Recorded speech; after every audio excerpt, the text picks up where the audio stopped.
Good morning students. मैं doctor कीर्ति माथुर। आज हम चर्चा करेंगे परराष्ट्र संबंधों पर कौटिल्य के विचारों की। कौटिल्य एक यथार्थवादी विचारक थे।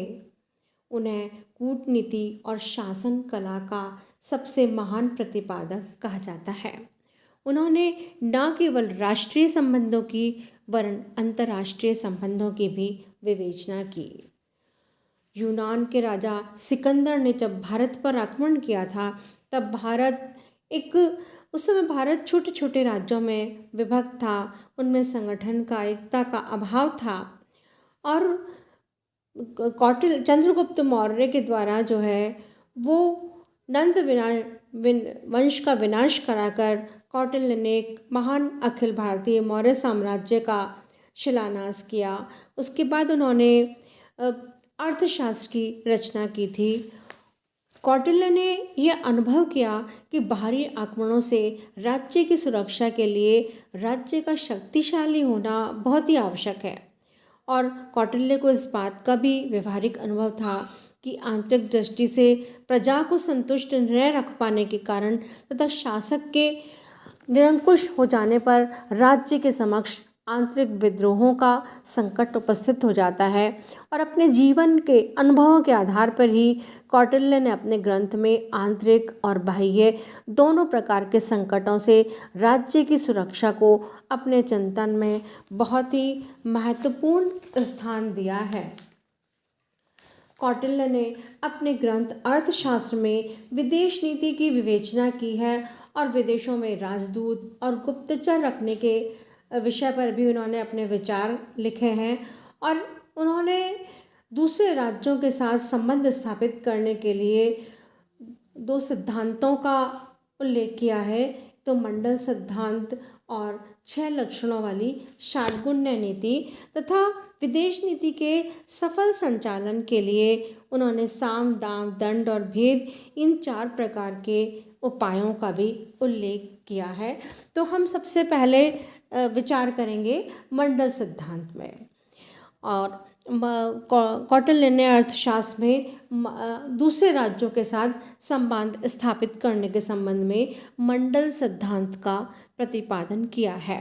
कौटिल्य ने राजा का प्रमुख कर्तव्य बताया कि राज्य की सुरक्षा करना और अपने साम्राज्य का विस्तार करना, अधिक से अधिक राष्ट्रों को मित्र बनाना है ताकि अपने साम्राज्य का विस्तार किया जा सके, राज्य की सुरक्षा खतरे में ना पड़े।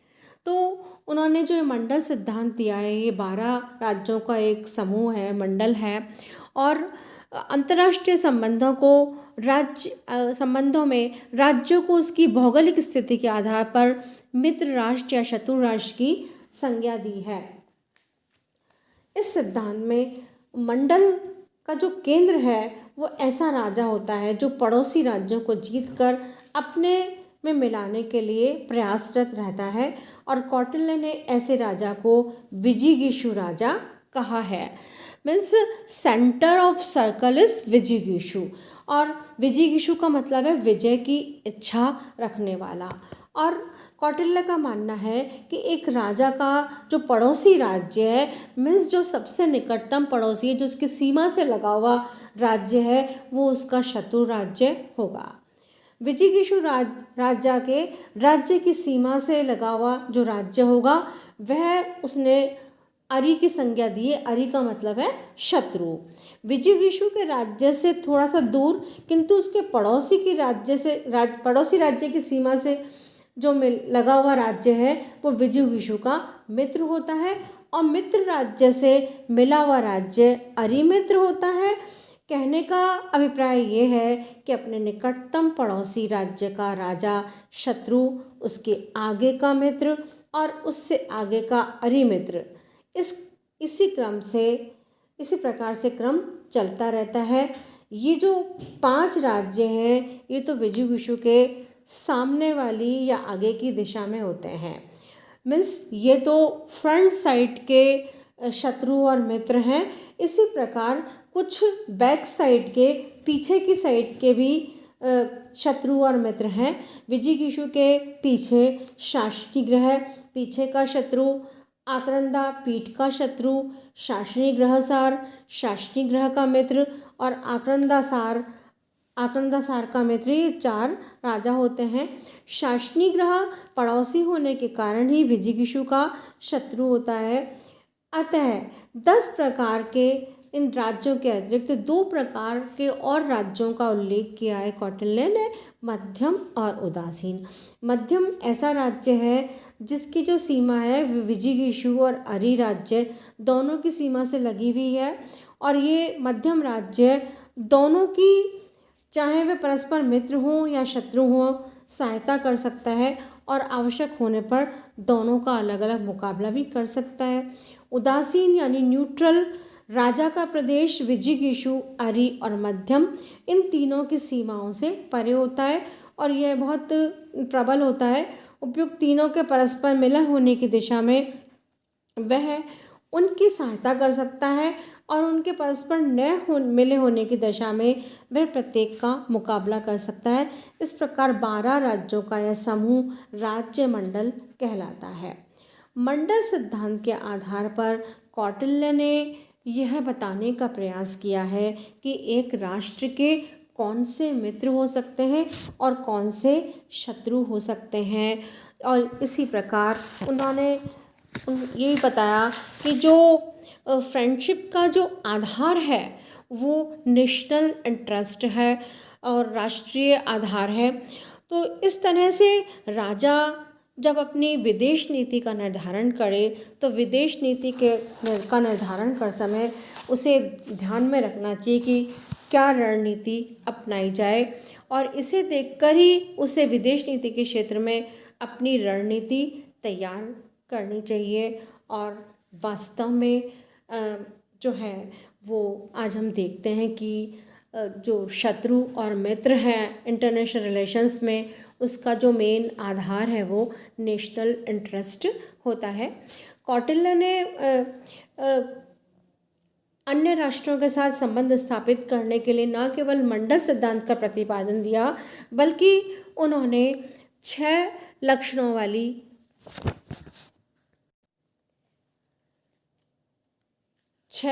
वाली षाटगुण्य नीति का भी उल्लेख किया, जो इस प्रकार है।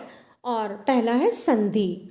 मीन्स कौटिल्य का ये मानना था कि राजा के लिए संधि करने की नीति का जो उद्देश्य है वो अपने शत्रु राज्य की शक्ति को नष्ट करना और स्वयं को शक्तिशाली बनाना है।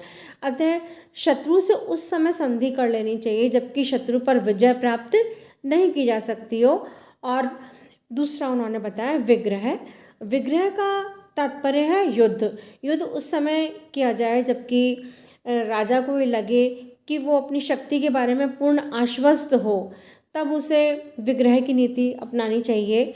और तीसरा यान का अभिप्राय है वास्तविक आक्रमण।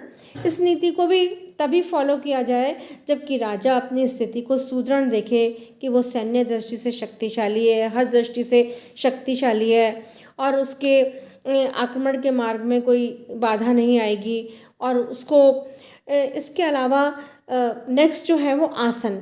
जब विजिगीषु और शत्रु समान रूप से शक्तिशाली हों तो राजा के द्वारा आसन अर्थात न्यूट्रल रहना चाहिए, तटस्थता की नीति अपनाई जानी चाहिए और न्यूट्रल रहते हुए राजा के द्वारा अधिकाधिक शक्ति के अर्जन करने की चेष्टा करनी चाहिए।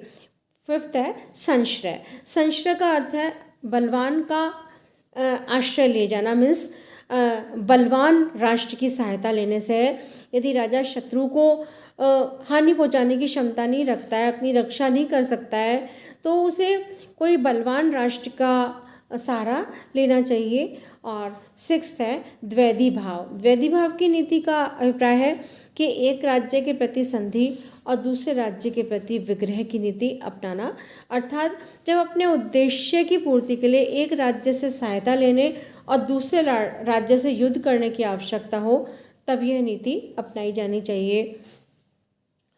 इसी तरह विदेश नीति के सफल संचालन हेतु कौटिल्य ने 4 उपायों साम, दाम, दंड और भेद की भी विवेचना की है। और कौटिल्य ने अपने ग्रंथ अर्थशास्त्र में लिखा है कि यदि शत्रु राष्ट्र को या निर्बल राजा को समझा बुझाकर, मतलब कुछ समझा बुझाकर अपने वश में किया जाना चाहिए, और अगर वो समझाने बुझाने से भी अगर अपने वश में नहीं आता है तो उसको कुछ सहायता देकर, दाम देकर अपने वश में करना चाहिए। और अगर इससे भी वश में नहीं आए तो उसमें फूट डालना चाहिए। भेद का अर्थ है फूट डालना। और कौटिल्य का विचार है कि सबल शत्रु राजा जिसके विरुद्ध युद्ध में विजय नहीं प्राप्त की जा सकती हो के प्रति भेद की नीति को अपनाया जाना चाहिए।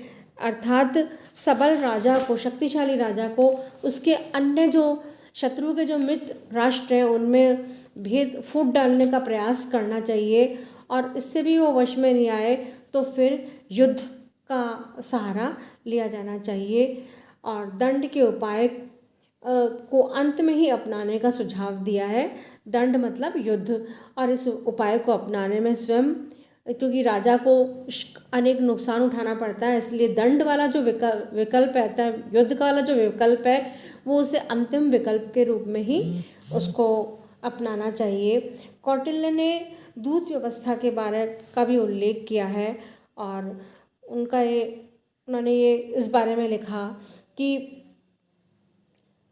दूत का जो प्रमुख कर्तव्य है वो है दूसरे राजा को अपने राजा का संदेश देना, संधियों के पालन की व्यवस्था करना, और मित्र बनाना, शत्रु और शत्रु के मित्रों की मंडली में भेद उत्पन्न करना, गुप्त रूप से दूसरे राजा की जो सारी इन्फॉर्मेशन है वो अपने राज्य को देना। और कौटिल्य ने कहा कि दूत जो है वो बहुत ही गुणी होने चाहिए। दूतों को चतुर होना चाहिए, कूटनीतिज्ञ, कुशल वक्ता, साहसी और निर्भीक होना चाहिए।